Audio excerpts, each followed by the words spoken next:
The starship harmonic convergence moved through space like a beautiful dream. Its crystal hull caught starlight and turned it into soft rainbow colors that danced across its surface. Inside the ship, Ambassador Cathara stood before a large window, watching the yellow star grow bigger as they got closer. Her blue skin had silver patterns that glowed softly when she was excited, and right now, those patterns were bright with anticipation. "We are 3 days from the target system," her assistant Veltar said as he walked up beside her. His voice had the musical quality that all Zephyrians shared. "The science team has finished studying the radio signals from the third planet." Cathara turned to face him. Her large dark eyes reflected the starlight from the window. "What have they learned about these humans?" Veltar held up a small device that projected images into the air between them. The images showed a blue and green planet with white clouds. "They call their world Earth. The signals we picked up show they have basic technology. They use radio waves for communication and have just started to explore their own solar system with small metal ships."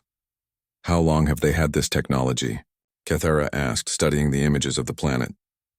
"Less than 200 of their years," Veltar replied. "They are very young as a spacefaring species. According to our development charts, they should be at level 2, maybe level 3 at most." Cathara nodded. The Zephyrian Confederation had contacted hundreds of species over the past 1,000 years. Most followed the same pattern. They developed radio, then basic spaceflight, then slowly learned to travel between stars. It usually took several hundred years for a species to be ready for full contact with galactic civilization. "Have they detected our ship?" she asked. "No, Ambassador. Our bioluminescent hull appears as a natural space object to their primitive sensors. We could observe them for months without being noticed." The ambassador walked to the center of the bridge where her diplomatic team was working. The bridge of the harmonic convergence looked more like a garden than the control room of a starship. Living walls covered in soft, glowing plants provided both air and light. The control panels grew from the floor like flowers, their surfaces responding to touch with gentle warmth. Dr. Yithara, the chief xenobiologist, looked up from her studies. Her silver hair moved like water around her shoulders. "Ambassador, we have been analyzing their cultural broadcasts. These humans are quite interesting." "In what way?" Cathara asked, settling into her command chair, which adjusted itself to her body like a living thing. "They are very diverse," Dr. Yithara explained. "Most species we encounter have unified under one culture by the time they reach space. But humans still have hundreds of different languages, cultures, and belief systems." Cultural analyst Morden joined the conversation. His job was to understand how new species thought and felt.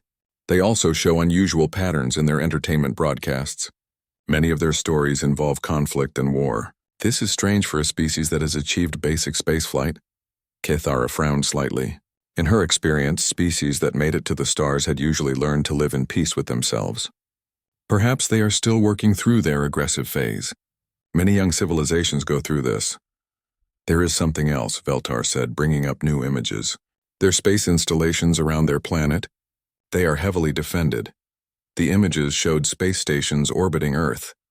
Unlike the elegant artistic designs the Zephyrians were used to seeing, these human structures looked blocky and practical.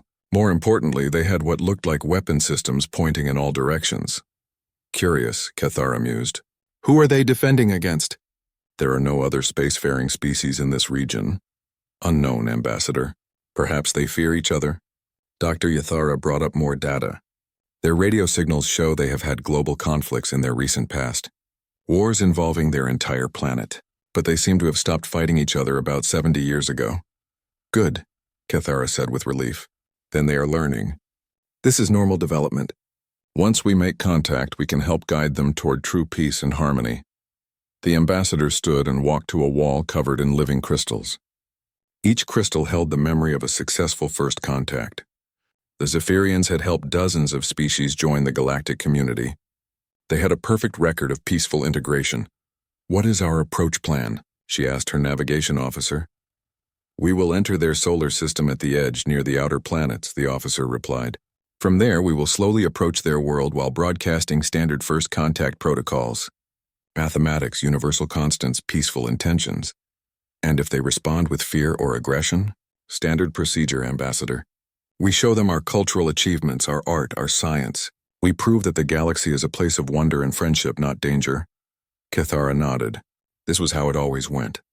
Young species were often afraid at first, but when they saw the beauty of Zephyrian technology, when they learned about the Confederation's 17 peaceful worlds, when they understood that they were being invited to join something magnificent, they always said yes. Begin final preparations, she ordered. Full diplomatic protocols. I want everything perfect for these humans. The crew moved with practiced efficiency. The ship's cultural displays were activated, showing holographic representations of Zephyrian art, music, and achievements. Translation protocols were loaded and tested. The gift chamber was prepared with carefully chosen items that would show humanity what they could become part of. As the ship continued toward Earth, Cathara reviewed the first contact manual one more time. Step 1. Approach slowly and broadcast peaceful intentions. Step 2. Share cultural and scientific achievements. Step 3. Invite them to send representatives to visit Confederation worlds. Step 4. Begin the integration process. It had worked perfectly for 300 years. Beltar appeared at her side again. Ambassador, we are receiving new radio signals from the human homeworld. What kind of signals? News broadcasts. It appears they are celebrating something called Fleet Week on their planet. Ships from their various militaries are gathering to show off their capabilities. Military ships? Still? Cathara was surprised. Most species gave up military displays once they reached space. There was no need for such things when you could see how vast and peaceful the universe truly was. The broadcasts show images of their vessels. Veltar continued. They are quite primitive, but numerous. They seem to have many ships. Cathara wasn't concerned. Primitive ships were no threat to advanced Confederation technology. The harmonic convergence alone had shields that could stop anything a level 2 civilization could produce. Continue monitoring their communications, she said. I want to understand their mindset before we make contact. The better we know them, the easier it will be to help them. As the beautiful ship continued its approach to the Sol system, nobody on board suspected that their careful plans were about to meet something they had never encountered before. In all their experience with young civilizations, the Zephyrians had never met a species that had looked at the dark. Empty space between stars and decided the best response was to build bigger guns. The harmonic convergence flew on, carrying its crew toward a meeting that would change everything they thought they knew about first contact. Captain Sarah Chen floated in the command center of the UHS Prometheus Unbound, watching the asteroid field drift past on the main screen. The massive warship moved through space like a metal mountain, its 5-kilometer hull bristling with weapon systems and sensor arrays. Everything about the ship was built for one purpose: to destroy anything that threatened humanity. Contact bearing 27 Mark IV, called out Lieutenant Morrison from the sensor station. Unknown signature approaching from outside the system. Chen pushed herself toward the sensor station, her magnetic boots clicking against the metal floor as gravity kicked in. Size and configuration? It's strange, Captain. The signature is organic, almost biological, about 800 meters long. Moving at sublight speeds. Any response to our standard warning broadcasts? Negative. It's not responding to any frequency we're using, Chen frowned. The Prometheus Unbound had been on patrol for 6 months, running exercises in the asteroid belt. It was supposed to be routine training for the crew, but Command had made it clear that every ship in the fleet needed to be ready for the unexpected. Humanity had been preparing for this day since they first looked at the stars and realized they might not be alone. Bring us to alert status 2, Chen ordered.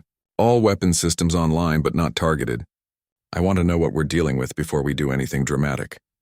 The ship's interior lighting changed to a soft amber glow. Throughout the massive vessel, 3,000 crew members moved to their battle stations. The Prometheus Unbound was one of humanity's newest Titan-class warships, designed after decades of asking the same question. What if we meet something out here that wants to hurt us? Captain, called Chief Science Officer Dr. Patel, I'm reading some very interesting energy signatures from that contact. This isn't like anything in our databases. Meaning what, Doctor? Meaning it's definitely not human technology. The power source appears to be some kind of biological fusion process. The hull materials are partially organic, Captain. I think we're looking at our first alien contact. A cold silence fell over the bridge. Every person in the command center had trained for this moment, but actually facing it was different. Humanity had wondered for centuries if they were alone in the universe. Now they had their answer. Distance? Chen asked, her voice steady. 40,000 kilometers and closing, still not responding to our communications. Chen made a decision that would change galactic history. Power up the main engines, light up every sensor array we have, and charge the primary weapon systems. Captain?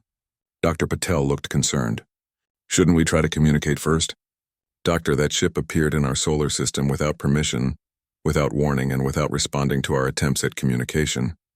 Until I know what their intentions are, I'm going to assume they might not be friendly.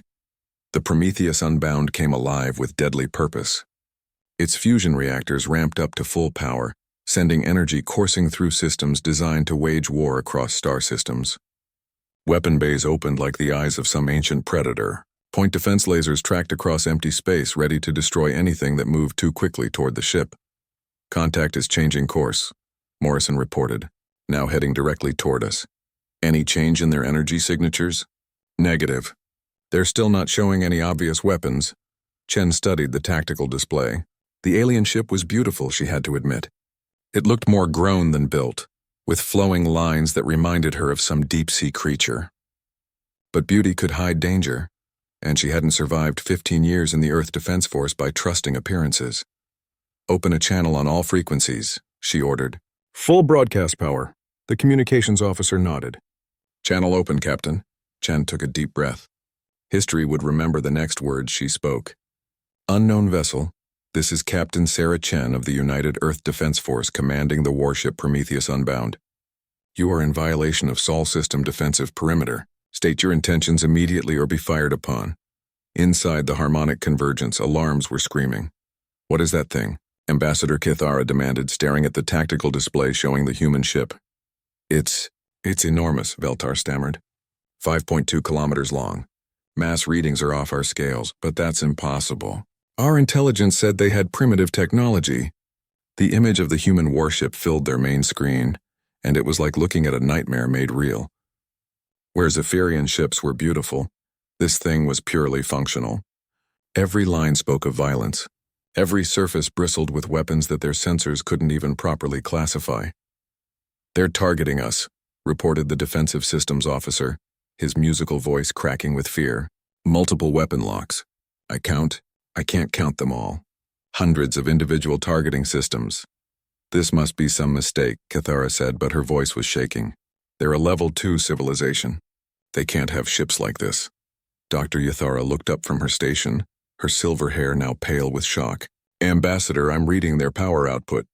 This single ship has more destructive capability than our entire home fleet. The human voice crackled across their communication system again, speaking in a language their computers were frantically trying to translate. Unknown vessel, you have 30 seconds to respond or we will consider you hostile. Respond, Kethara ordered. Send the standard first contact package. I'm trying. Their communication systems are primitive but powerful. I'm broadcasting mathematical sequences and our peaceful intentions, but I don't think they understand. On the Prometheus Unbound, Chen was studying the alien ship's response. What are they sending us? Mathematical formulas, Captain. Prime numbers, then some kind of pictographs. It looks like peaceful intentions, maybe? Or maybe that's what they want us to think. Any sign of weapons on their ship? Negative, Captain. But their technology is so different from ours, I might be missing something. Chen made another decision that would echo through history. Morrison, target one of those large asteroids at bearing 110. Fire a warning shot with the number 3 fusion torpedo. Aye, Captain. Torpedo away. The torpedo streaked across space and struck a kilometer-wide asteroid. For a moment, nothing happened. Then the entire rock simply ceased to exist, vaporized in a flash of nuclear fire that lit up the asteroid field like a second sun. Inside the harmonic convergence, every Zephyrian on the bridge was silent with terror. They just destroyed that asteroid like it was nothing, someone whispered. One torpedo, Beltar said, his voice hollow. One torpedo did that. Kethara stared at the expanding cloud of plasma that had been solid rock moments before. In 300 years of first contacts, she had never seen anything like this. These humans hadn't just built ships to explore the stars. They had built ships to dominate them. Ambassador, the communications officer called out. They're sending us coordinates. I think I think they want us to follow them. Chen's voice came across the channel again, and this time their computers had learned enough to provide a rough translation. Alien vessel. Follow our ship to the coordinates we are transmitting. Any deviation from the prescribed course will be considered an act of aggression. Welcome to the Sol system. As the massive human warship began to move, the harmonic convergence had no choice but to follow. The beautiful diplomatic vessel, which had seemed so impressive when it left Zephyrian space, now looked like a child's toy next to humanity's instrument of war. Kithara slumped in her command chair, watching the human ship's engines burn like twin stars. Everything she thought she knew about first contact was wrong. These humans weren't a young civilization waiting to be guided into galactic society. They were something else entirely, something that had looked at the vast, dark universe and decided to meet it with fire and steel. The docking bay of the Prometheus Unbound was nothing like what Ambassador Kithara had expected. Instead of the artistic living spaces common to advanced civilizations, she found herself in a massive metal chamber that could have held her entire ship. The walls were lined with smaller human vessels, each one looking like it was built for war. Ambassador? Veltar whispered beside her, his translator device working to convert his musical language into the harsh sounds of human speech. Look at those fighters. Kithara followed his gaze to rows of sleek, deadly-looking craft. Each fighter was barely larger than a Zephyrian shuttle, but her trained eye could see the weapon ports, the armor plating, the aggressive design. These humans didn't just build one massive warship. They filled it with smaller warships. "Greetings," came a voice behind them. They turned to see a group of humans approaching. The one in front wore a uniform covered in symbols and markings. This had to be their leader. "I am Captain Sarah Chen," the human said. "Welcome aboard the Prometheus Unbound." Kithara tried to compose herself. Even though everything about this situation was wrong, she was still a diplomat. "I am Ambassador Kithara of the Zephyrian Confederation. We come in peace, seeking dialogue with your species." Captain Chen nodded, but her expression remained guarded. "We'll see about that, follow me. But understand, you're on a military vessel. Touch nothing, wander nowhere, and keep your hands where my people can see them." As they walked through the ship's corridors, Kithara felt her understanding of the universe shifting with each step. The walls were covered with displays showing battle honors, weapon specifications, and most disturbing of all, memorials to dead humans. Each memorial plaque told the story of someone who had died in combat. "Captain Chen," Kithara said carefully, "these memorials, your people have been at war recently?" "Always," Chen replied without slowing down. "If not with others, then with ourselves. That's why we build ships like this." Dr. Ythara, who had been studying the human ship's design through her portable scanner, looked troubled. "Captain, your vessel appears to be designed for extended conflict. The ammunition storage alone suggests you plan for battles lasting months." "Years, actually," Chen corrected. "The Prometheus Unbound can fight independently for 3 years without resupply. We have manufacturing facilities, resource processing, even hydroponic farms. This isn't just a warship, Ambassador. It's a mobile fortress." They entered what the humans called a briefing room. Unlike Zephyrian conference spaces, which were designed to promote harmony and understanding, this room was stark and functional. The table was metal. The chairs were metal. Even the walls seemed designed more for protection than comfort. "Please sit," Chen said, taking her own seat at the head of the table. Around her, other humans took positions that Kithara realized were defensive. These weren't diplomats or scientists. These were soldiers. "Captain," Kithara began, "I believe there may have been some misunderstanding. We are explorers, not invaders. The Zephyrian Confederation has peacefully contacted over 400 species. We come offering friendship and knowledge." Chen studied the alien ambassador for a moment. 400 species? How many of them had ships like mine when you first met them? Ships like yours? Kithara was confused. "Captain, no offense, but based on our observations, your species has barely achieved interstellar travel. Ships like this shouldn't be possible for another 1,000 years of development." "Shouldn't be possible?" Chen almost smiled, but there was no humor in it. "Ambassador, let me show you something." She pressed a control on the table and the walls came alive with images. "This is Earth 300 years ago." The display showed a blue and green world. "Beautiful, right? This is Earth 100 years later." The image changed to show cities burning, skies dark with smoke. "Global war, Ambassador. Nuclear weapons, biological weapons, chemical weapons. We nearly wiped ourselves out. More images flowed across the screens. Devastated landscapes, mass graves, survivors struggling through poisoned ruins. We learned something during those dark years, Chen continued. We learned that hope is not a strategy. Peace is not guaranteed. If you want to survive, you need to be ready for the worst possible outcome. Cathara watched the horrifying images with growing understanding. You built these weapons because you feared each other. At first, yes. But then we started looking at the stars and we realized something terrifying. If we could do this to ourselves, what might be waiting out there that could do it to us? Dr. Yathara leaned forward. But surely once you achieved spaceflight, once you saw the vastness of the universe, you must have realized that cooperation was better than conflict? Chen's expression hardened. Doctor, space didn't teach us to be peaceful. It taught us to be scared. Every asteroid could hide an enemy fleet. Every signal from deep space could be a prelude to invasion.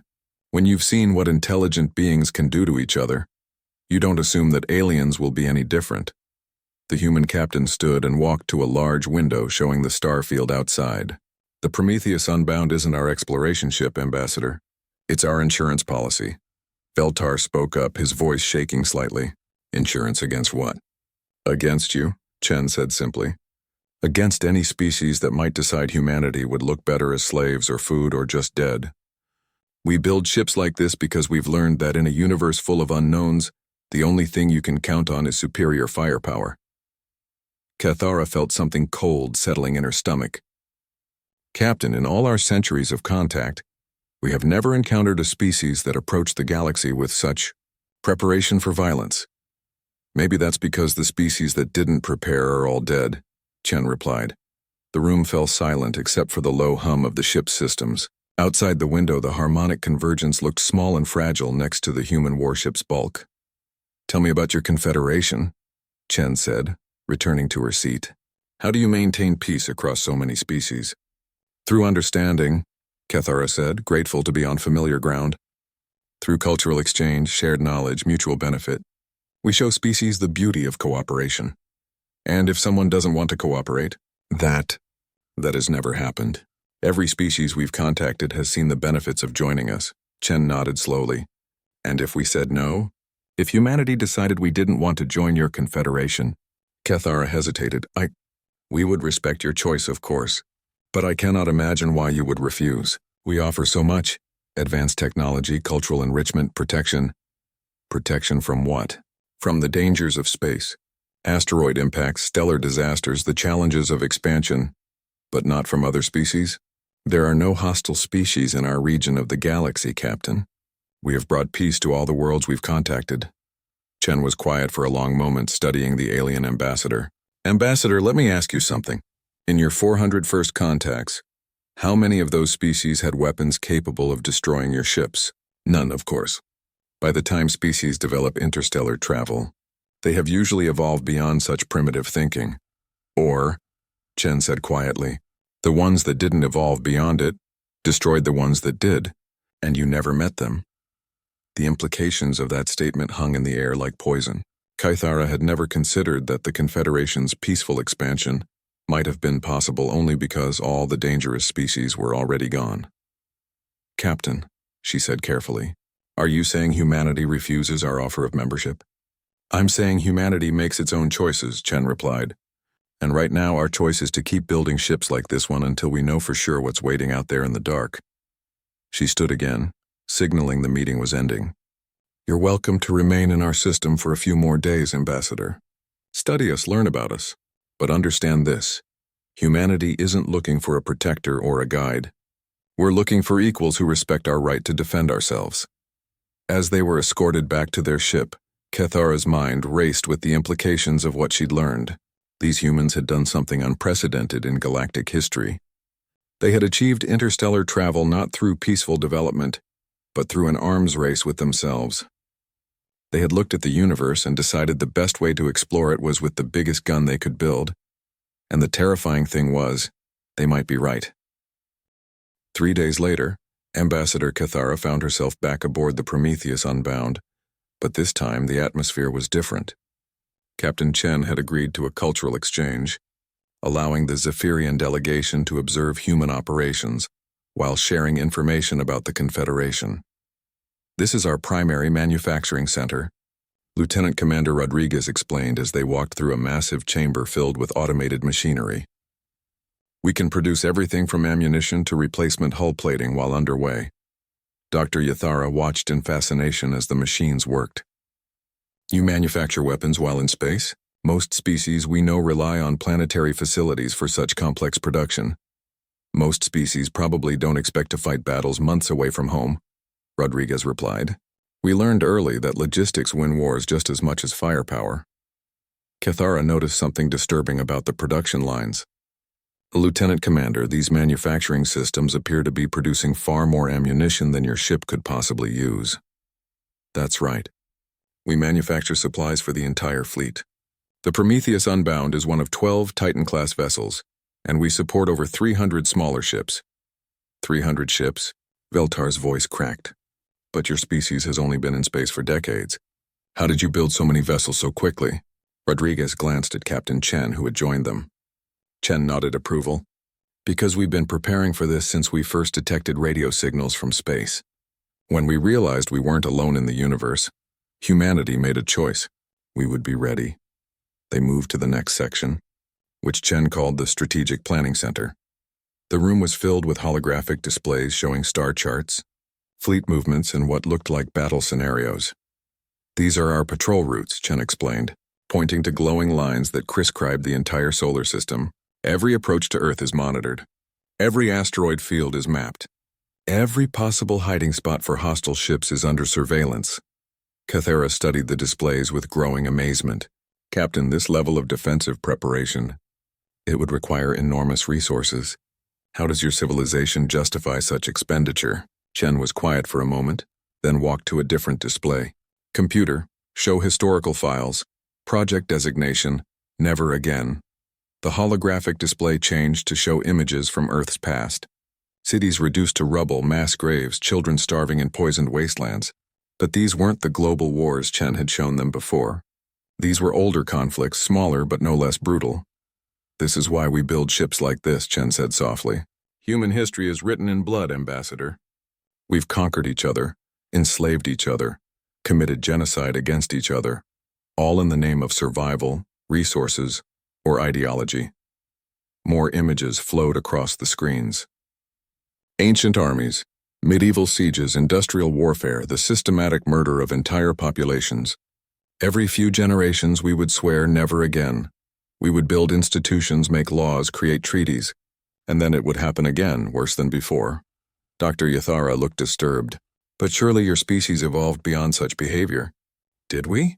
Chen asked. Or did we just get better weapons? When we developed nuclear arms, we came within minutes of ending our entire civilization multiple times. When we created biological weapons, we built viruses that could kill every living thing on our planet. She changed the display again, showing more recent history. 50 years ago, we intercepted our first signal from deep space. Not from you, from someone else. Just a brief transmission, but it proved we weren't alone. That's when humanity faced its greatest test. What did you do? Cathara asked, though she was beginning to suspect she knew. We had a choice. We could continue fighting each other while unknown civilizations watched from the stars. Or we could unite against the greater threat. It wasn't easy. Wars continued for another 20 years, but eventually, fear of the unknown became stronger than fear of each other. Chen pulled up new images showing massive construction projects, space elevators, orbital shipyards. We turned our entire civilization into a weapons factory, Ambassador. Not because we wanted war, but because we had seen what happened to the weak throughout our history. Lieutenant Commander Rodriguez continued the story. Every nation on Earth contributed. Every resource was shared. For the first time in human history, we stopped fighting each other and started preparing for something bigger. But this level of militarization, Cathara protested. Surely it created a society of violence, of aggression. Chen laughed, but there was no humor in it. Ambassador, would it surprise you to know that Earth today is more peaceful than it has ever been in human history? Crime rates are at historic lows. We've eliminated poverty, ended hunger, cured most diseases. When people have a common purpose, when they feel safe, they can focus on building rather than destroying. She led them to another section of the ship, one they hadn't seen before. This area was different. Softer lighting, living plants growing in wall-mounted gardens, the sound of children's laughter echoing from somewhere nearby. This is the civilian section, Chen explained. The Prometheus Unbound doesn't just carry soldiers, Ambassador. It carries families, scientists, teachers, artists, engineers. This ship is designed to preserve human civilization if Earth is ever destroyed. They entered a large chamber filled with children and adults engaged in various activities. Some were studying, others creating art, still others tending the gardens that provided fresh food for the ship. We call this the Ark Protocol, Chen said, watching a group of children play with toys that looked remarkably similar to small spaceships. Every Titan-class vessel carries the seeds of human civilization. Our knowledge, our culture, our DNA, everything needed to rebuild if the worst happens. Cathara watched the children play, noting how their games involved cooperation and exploration rather than conflict. Captain, these people seem so peaceful. How do you reconcile this with your massive military preparation? Because we can be peaceful precisely because we're prepared for war, Chen replied. These children can play without fear because they know there are people ready to die to protect them. These scientists can research cures for diseases because they know there are soldiers ready to fight for their right to exist. An older human approached them, wearing the simple clothes of a civilian rather than a military uniform. Captain, would you mind if I spoke with your guests? Chen nodded. Ambassador, this is Dr. Emily Watson, our chief historian and cultural advisor. Dr. Watson smiled warmly at the Zephyrians. I've been studying your confederation since you arrived. It's truly remarkable what you've achieved. Thank you, Cathara said, grateful to meet a human who seemed more like the peaceful beings she was used to encountering. I have a question, though, Dr. Watson continued. In your 400 first contacts, have you ever wondered what happened to the civilizations that didn't join your confederation? What do you mean? Well, according to your own records, you've contacted species across this entire galactic arm. But our deep space telescopes show evidence of dead civilizations scattered throughout the same region, worlds that once supported advanced life, now silent. Cathara felt a chill run through her. Those civilizations died naturally. Stellar disasters, planetary catastrophes, and did they? Dr. Watson asked gently. Or is it possible that when you encountered species that said no to your invitation, someone else made sure they couldn't cause problems for your peaceful expansion? The implication hit Cathara like a physical blow. Are you suggesting that the Confederation... I'm suggesting that your peaceful galaxy might not be as peaceful as you think, Dr. Watson said. Maybe the reason you've never encountered hostile species is because something has been eliminating them before you arrive. Captain Chen rejoined the conversation. Ambassador, has it ever occurred to you that your confederation might be the junior partner in some larger organization? That you're allowed to make peaceful contact because someone else handles the threats? Cathara's mind raced. The Confederation had ancient benefactors, mysterious beings who had helped them achieve interstellar travel millennia ago. But those benefactors had always remained in the shadows, offering guidance but never directly interfering. No, she whispered. We would know. We would have been told. Would you? Chen asked. If you were managing a galactic civilization, would you tell your diplomats about the bodies buried in the Foundation? The room fell silent except for the distant sound of children playing. Cathara looked around at the humans, the soldiers ready to die for their families, the civilians pursuing knowledge and beauty, the children growing up in the shadow of massive weapons designed to protect them from horrors their parents hoped they would never see. Captain, she said finally, what will humanity do with this knowledge? Chen's expression was grim but determined. What we've always done, Ambassador. We'll prepare for the worst and hope for the best. We'll keep building ships like this until we know who's really running your peaceful galaxy. She paused, looking out at the stars through a nearby window. And if we find out that peace is only possible through the threat of violence, well, at least we'll be ready. 6 months later, the Zephyrian High Council chambers had never seen such chaos. Ambassador Cathara stood before the assembled representatives of 17 worlds, her report having shaken the very foundations of everything they believed about their peaceful galaxy. Order! Order! Called High Counselor Vethran, his ancient voice carrying the authority of centuries. The crystalline chamber, which usually resonated with harmonious discussion, now buzzed with worried conversations in a dozen different languages. The implications of your report are disturbing, Vethron continued once the chamber quieted. Are you certain about these humans? They truly possess such destructive capability? Cathara activated her holographic display, showing images of the Prometheus Unbound and other human vessels that had been detected since her return. Not just one ship, honored counselor. Our long-range sensors have identified 12 vessels of similar size, plus hundreds of smaller warships. The human fleet represents more firepower than our entire Confederation Navy. Counselor Yithkara from the Fourth Ring Worlds leaned forward. But their technology is primitive. How is this possible? Because they spent their entire developmental period preparing for war instead of achieving inner peace, Cathara replied.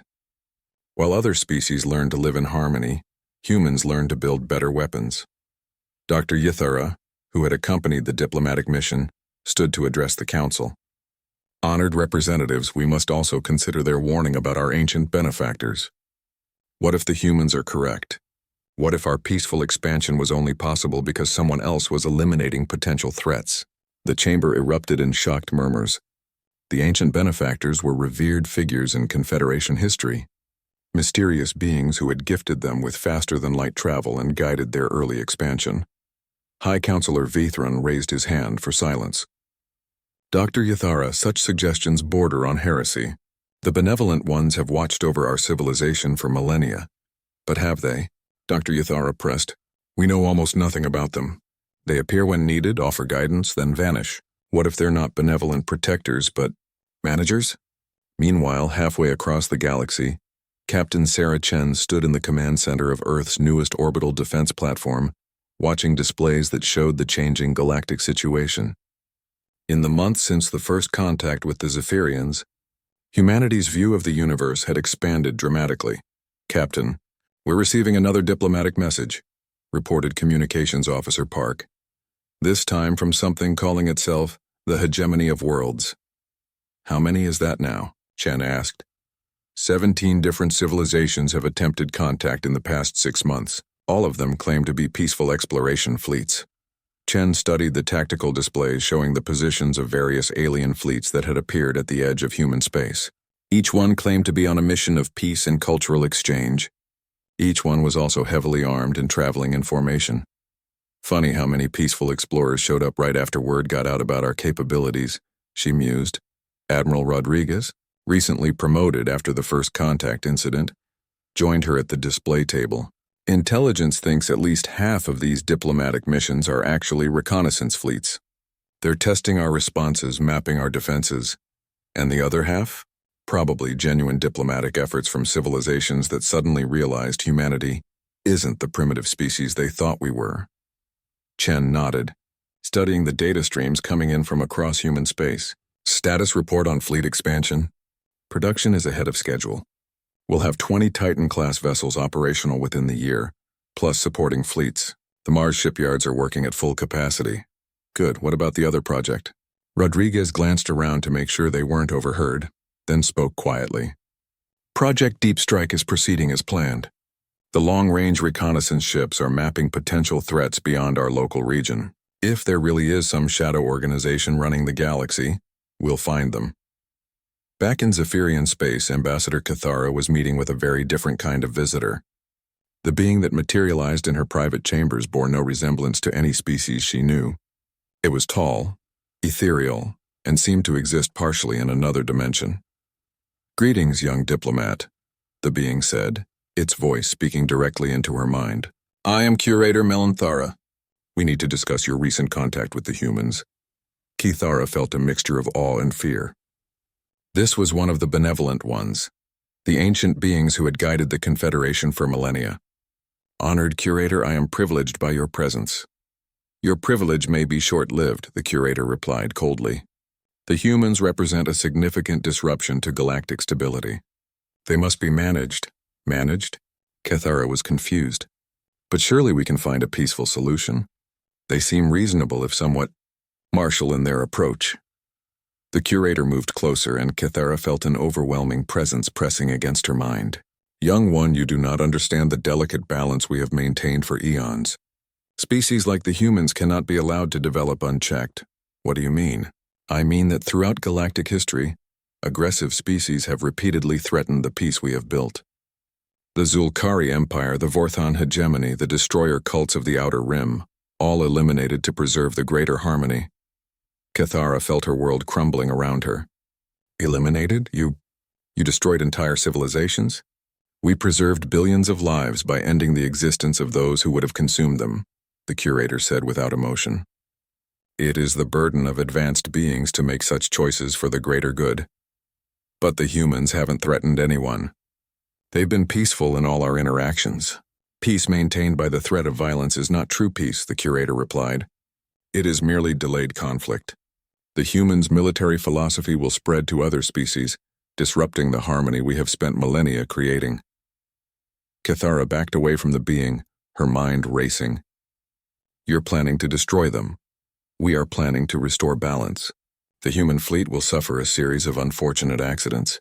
Their homeworld will experience a natural disaster. Within a generation, they will be remembered only as a cautionary tale about species that chose the wrong path. I won't let you do this, Cathara said, surprising herself with her own courage. The curator paused, studying her with alien senses. You care about these violent primitives? They're not primitives, Cathara realized. They're the most advanced species I've ever encountered. They saw through our deceptions in days, figured out the truth about galactic politics, and prepared for threats we didn't even know existed. Maybe they're not the problem. Maybe we are. The curator's form began to shift, becoming more solid and more threatening. You will not interfere with galactic harmony, young diplomat. Or what? You'll eliminate the Confederation too? For the first time, the ancient being seemed uncertain. The Confederation serves the greater good. You have no reason to resist us. Except that I've learned what the greater good really costs, Cathara replied. And I've seen what a species looks like when it refuses to pay that price in other people's blood. The curator vanished without another word, leaving Cathara alone with the terrible knowledge of what was coming. Within hours, she had sent an encrypted message toward human space. The ancient guardians are not benevolent. The storm comes. Be ready. In the months that followed, the galaxy would learn what happened when an unstoppable force met an immovable object. The curators had managed galactic civilization for millions of years, eliminating threats and maintaining peace through controlled genocide. They had never encountered a species that not only expected such methods, but had prepared specifically to counter them. The humans had looked at a peaceful galaxy and asked the right question: who was keeping it peaceful, and what were they doing to the ones who refused to cooperate? Now both sides knew the truth, and the real test was about to begin. The age of managed peace was ending. The age of earned peace was about to be born in fire and determination. Captain Chen, reading the warning from the Zephyrian ambassador, smiled grimly and activated the fleet-wide alert. All ships, this is Fleet Command. Execute Protocol 7. The universe just became a much more honest place. Across human space, massive warships powered up their weapons and prepared for the kind of war their species had been expecting since they first looked at the stars.